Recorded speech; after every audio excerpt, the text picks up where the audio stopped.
Hola, en esta lección vamos a ver cómo podemos obtener valores nuevos manipulando los que ya tenemos usando operadores y expresiones en el lenguaje de programación. Veamos cómo hacerlo. Una vez que sabemos cómo representar valores mediante tipos de datos apropiados, tenemos que decir al computador qué hacer con esos valores. Nuestro objetivo entonces va a ser cómo efectuar operaciones con los datos.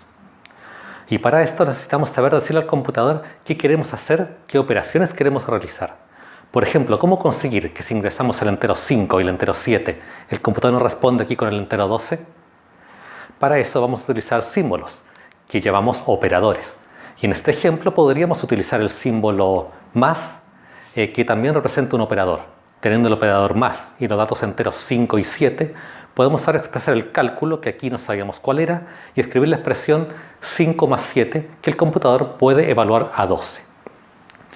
Entonces podemos construir lo que llamamos expresiones utilizando datos y operadores. Y cada expresión puede ser evaluada por el intérprete de Python para obtener un nuevo valor.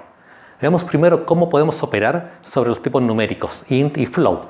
Aquí tenemos los operadores aritméticos habituales que nos permiten efectuar las operaciones aritméticas comunes, como suma, resta, multiplicación, división, y siempre con los resultados que esperamos en cada caso. Además de ellos, hay operaciones como la negación, que se le aplica a un número para obtener su inverso aditivo. Tenemos la operación de exponenciación, que utiliza el primer número como base y el segundo como exponente.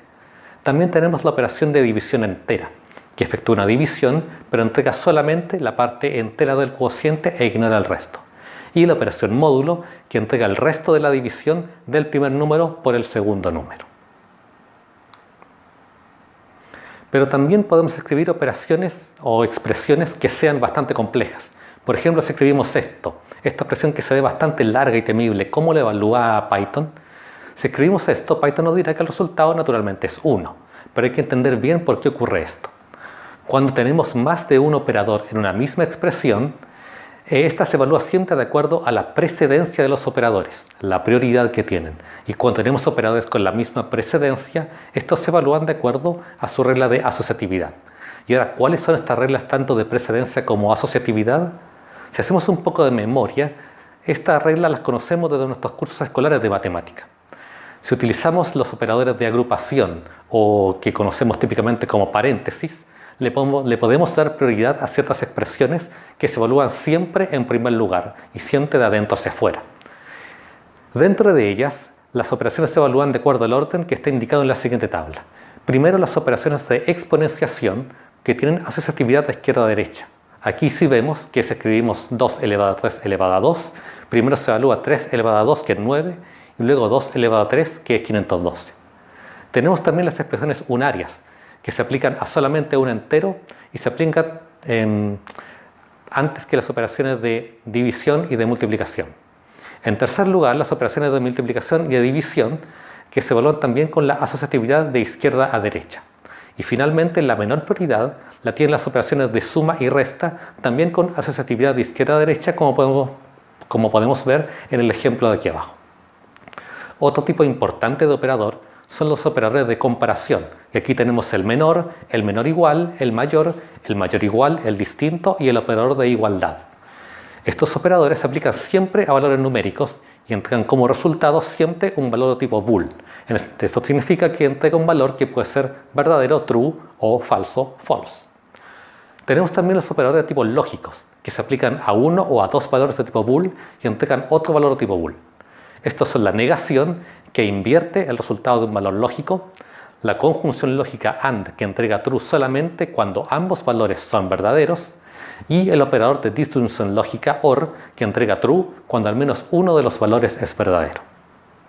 Y con tantos operadores, ahora vamos a poder mezclar en una misma expresión operaciones aritméticas, comparaciones y operaciones lógicas. Podemos escribir expresiones como esta. ¿Cómo sabemos cómo evaluarla? Ahora tenemos que actualizar nuestra tabla de precedencias de la siguiente manera. La tabla se ve más grande, pero la parte superior es lo mismo que habíamos visto anteriormente. Ahora podemos notar que los operadores de comparación tienen una menor precedencia que todos los operadores aritméticos. Y de la misma manera, los operadores lógicos tienen un orden estricto entre sí, en que primero se evalúa el NOT, luego se evalúa el AND y finalmente se evalúa el OR. Con todas estas reglas los invito a evaluar la expresión que escribimos aquí y comprobar que al momento de evaluarla en Python, Python aplica las reglas en el orden indicado y obtiene que el valor es true. Entonces, ahora que conocemos los operadores disponibles tanto para valores numéricos como para lógicos, vamos a ver que Python también incorpora operadores para tipos str o tipo string. En este caso tenemos dos operadores. El operador de concatenación, que se aplica a dos strings y entrega como resultado un tercer string que resulta de pegar o de concatenar el primero con el segundo, como en este caso. El operador de repetición, el asterisco, se aplica entre un string a la izquierda y un int a la derecha y entrega el resultado de concatenar consigo mismo el string la cantidad de veces indicada por el entero, como en este caso. Entonces, en esta lección hemos visto los operadores más comunes que tenemos para manipular datos, ya sean numéricos o strings. Python nos provee operadores aritméticos para manipular valores numéricos, operadores para compararlos, operadores lógicos para valores de tipo bool y operadores para manipular valores de tipo texto o strings. Vimos también las reglas del lenguaje que nos permiten evaluar expresiones que construimos utilizando cada uno de estos operadores. Muchas gracias.